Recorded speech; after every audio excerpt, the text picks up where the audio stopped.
Pasintabi lang po mga kapuso, napugutan ng ulo at halos nagkalasog-lasog na ang ibang bahagi ng katawan ng isang lalaki sa Barangay Lanigay sa bayan ng Pulangi, Albay matapos aksidente itong masagasaan ng tren.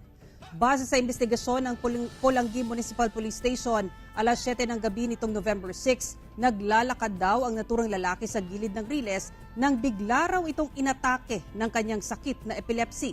Ito rin ang naging dahilan ng kanyang pagbagsak sa riles hanggang sa nasagasaan na ng tren na nagmula sa Naga City, Camarines Sur at patungo sa Ligao City, Albay. Iniimbestigahan na rin daw sa ngayon ng Philippine National Railways ang nasabing insidente. Mas paigtingin naman daw ng kapulisan ang Information Education Campaign, lalo na sa mga nakatira sa gilid ng riles para maiwasan na ang kalintulad na aksidente.